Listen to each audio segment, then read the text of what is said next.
I'm just gonna say it. Aquaman is one of the most underrated heroes of all time. His New 52 stuff is amazing, and he's easily my second favorite comic book superhero after Spidey. Aquaman, like many heroes, has had plenty of different looks over the years, with one of the most noticeable and drastic changes in appearance being his hand, or lack thereof. I'm a monster!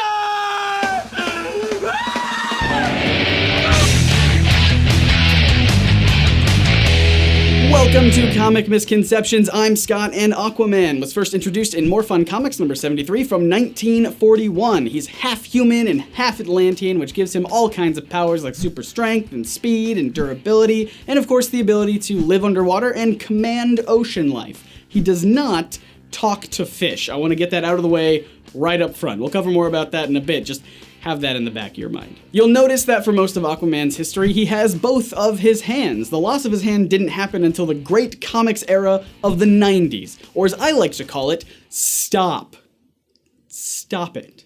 The 90s were all about trying to make heroes more edgy, I guess is what they were going for. And in Aquaman's case, it was actually kind of literal. The first time Aquaman lost his hand, which would be a ridiculous phrase to say if we weren't talking about comics, happened in Aquaman Volume 5, Number 2 from 1994. Our hero is captured by an otherwise forgettable supervillain / international terrorist named Charybdis, who wants to destroy all life on the planet simply because he's nuts. In order to achieve this mad goal, Charybdis needs to use Aquaman's power over ocean life to get whales or something to raise up sunken nuclear subs from all over the globe to the surface where they will detonate and kill everything. He uses a device that drains Aquaman of his powers and allows Charybdis to absorb them. But Charybdis doesn't quite get how Aquaman's powers work. As I mentioned earlier, Aquaman does not talk to fish.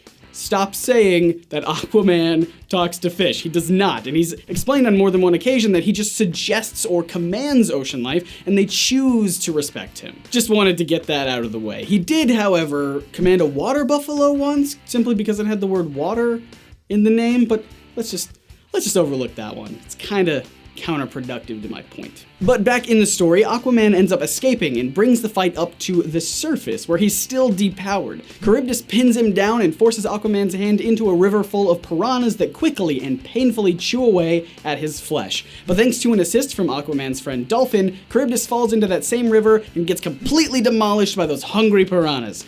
However, because this is comics, he did eventually come back under the new name of Piranha Man, but it's not really important. What is important is that Aquaman is now sans hand. After being hospitalized and experiencing some trippy dream sequences, he decided that he was going to use this to his advantage. He figured it'd be the perfect time to give himself a symbol, something like Superman's S emblem, or Green Lantern's ring, or Batman's bats. He attached a harpoon on his arm that doubled as a symbol both to sea dwellers that he is of the surface and to surface dwellers that the sea can turn their weapons against them. It also helped further represent the idea that he belongs to both worlds. However, this rough job was never meant to be permanent. He would very quickly get some upgrades that would make his non-hand a powerful weapon. A few issues later, Aquaman would battle a fiery villainess named Corona who would melt his mighty metal mitt, rendering it pointless.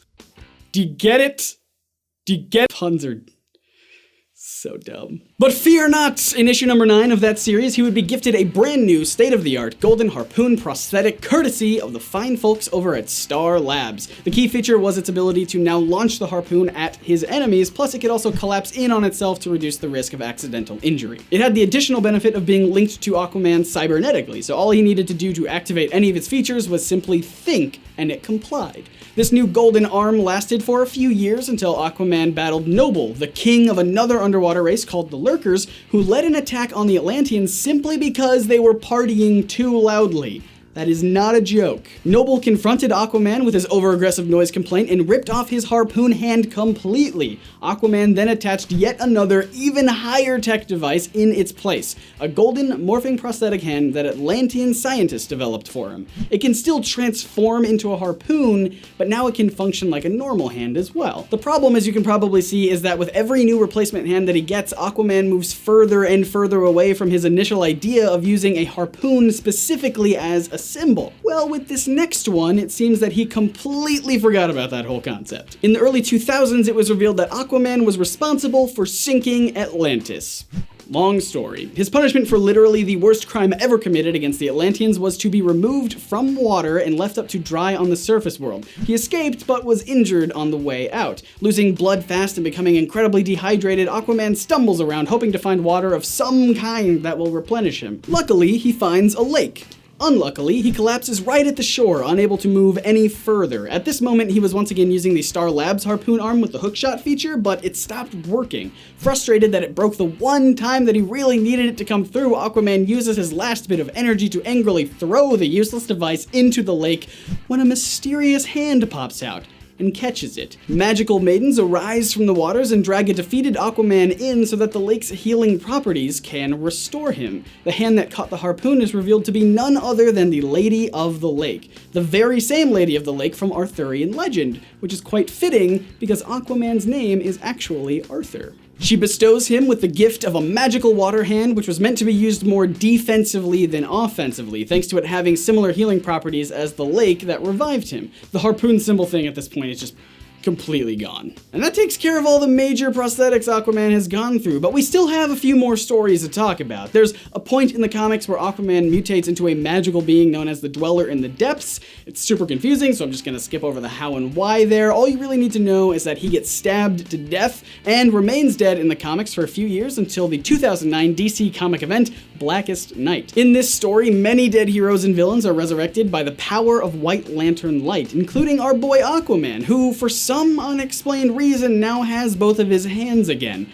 No need for any magic water hand or harpoon prosthetic anymore. He's back to how he was initially. However, in the follow-up story Brightest Day, he gets his hand cut off once again, but this time by his arch-nemesis Black Manta. This isn't really worth mentioning since he got his hand back just a few issues later in a story that's very difficult to succinctly sum up, but I'm gonna try anyway. Basically, Aquaman was used as a guiding essence for the element of water, along with other heroes representing the elements of earth, fire, and air. They all were then absorbed by Swamp Thing, who would battle an evil Swamp Thing in a pretty cool fight. And once it was all over, the good side won, and Aquaman was released from Swamp Thing and once again had his hand. Told you that was complicated. Either way, the two-handed Aquaman was back for good. Even now in the New 52, he's got both of his arms. And because I know a lot of you would bring it up in the comments if I didn't mention it here, there is a slightly different story that's played out in the Justice League cartoon that I like a lot. Aquaman was betrayed by his brother Orm, who wanted the throne for himself. So Orm kidnapped Aquaman and his infant son, chained them to a rock, and left them to die as they quickly raced towards scorching magma. Aquaman frees one arm from his shackles, but the other remains chained. He tries to use his sharp belt buckle to break free, but time is running out. He knows the fastest way to escape and save his child is to make the sacrifice and cut off his own hand. He later has that classic harpoon attached to his arm and goes after Orm for his revenge. And there you have it. The stories behind how Aquaman lost his hand, as well as a brief history of the prosthetics he put in its place. I like seeing the gradual transition from science-y hand to magic hand. I think the magic suits his character a little bit better. But what do you guys think? Which one of Aquaman's fancy prosthetics do you like the most? Or do you prefer the classic two-handed version of the character best? Would you like to see him lose a hand in the New 52 or even in the movies? Let's talk about it all in the comments. If you want to know the answers to more comic book FAQs like this one, check out this video we did about whether or not Wonder Woman can fly. Because if she can, then why does she need the invisible jet?